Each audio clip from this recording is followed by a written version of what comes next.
Pittsburgh, Aaron Rodgers remains unsigned, although he and Steelers star wideout DK Metcalf had a throwing session over the weekend at UCLA. Yesterday, the owner, Art Rooney, was asked about that and waiting for Rodgers to make a decision.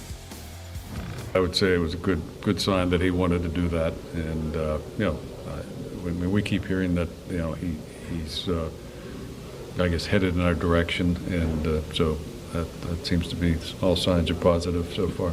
I'd say we feel pretty good about it. Are you content to wait? Well, not forever, but a little while longer.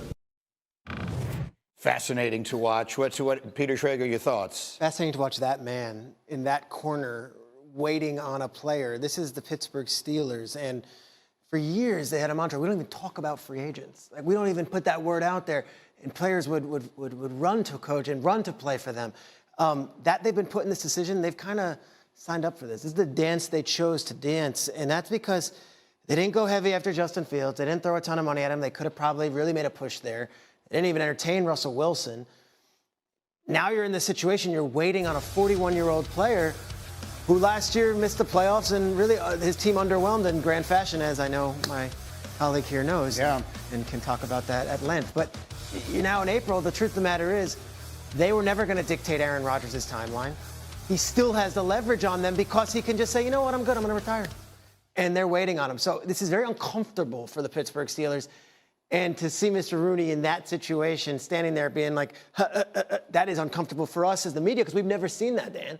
Yeah, you can sort of see under his expression, like, yeah, I'm not really happy about this, but my GM and my coach are telling me it's going to be okay, so I'm going to listen to them, and we'll wait as long as we need to. But, yeah, I think you're absolutely right. Look, you miss on Kenny Pickett in the first round, and it sets you back.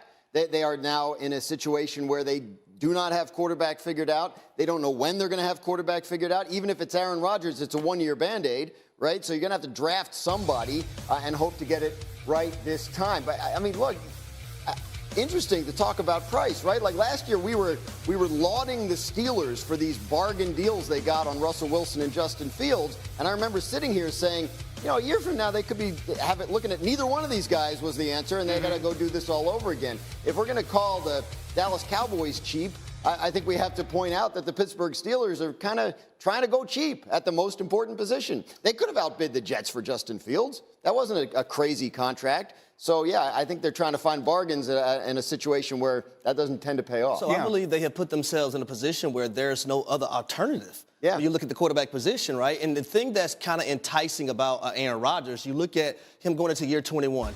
He's only had 4 seasons where he's thrown double-digit interceptions. Now, 2 of those seasons happen to be the last 2 full seasons that he's played.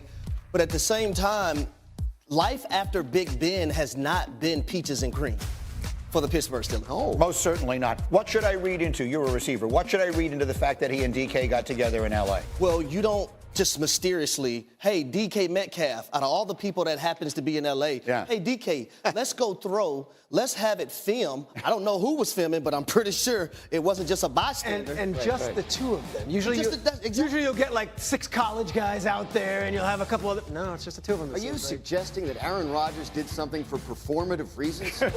Like looking for attention? I would say this. It's a good sign if you're the Rooney family that these 2 are actually working out together.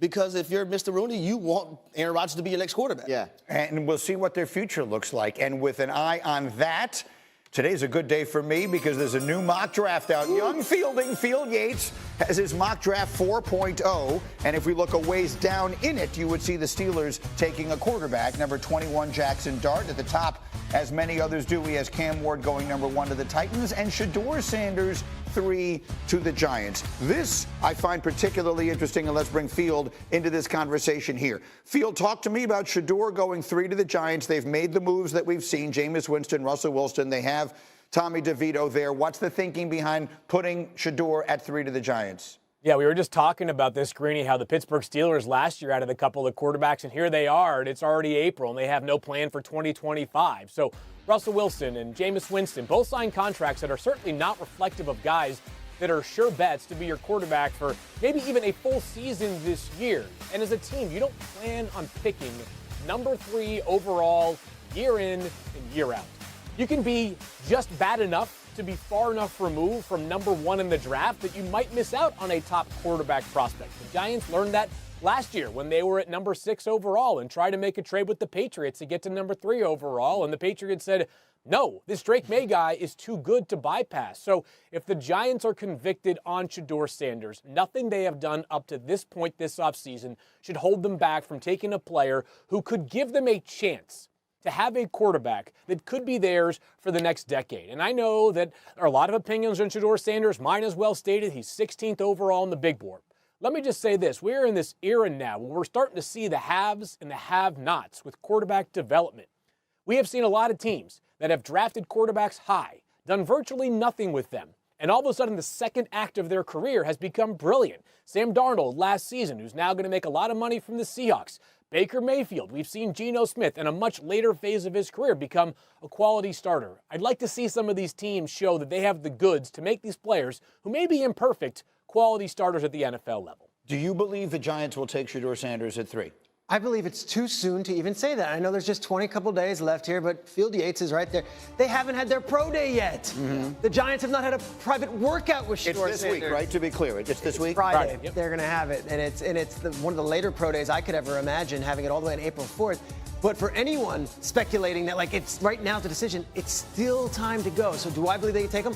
If they meet with him, if they have the private workout, they've seen him play, of course, and they've spoken to him at Colorado. But, like, if they fall in love with him, yeah, you can take him. Yeah. Sure, you could take him. What were they saying at the owners' meetings? You were just feels there. like Joe Shane, Brian Daboll, when they talk about this, are trying to sort of prepare the fan base for the possibility that they don't go quarterback at number 3. Because, I mean, to Peter's point, that it may be undecided, but it's also not a slam dunk, right? They're not so sold on whoever the option, whether Shedeur Sanders, whoever the option is going to be there at 3, that it's like they don't have to worry about it. We're definitely going to do it. So Travis Hunter or Jalen Carter, who are viewed as Abdul Carter.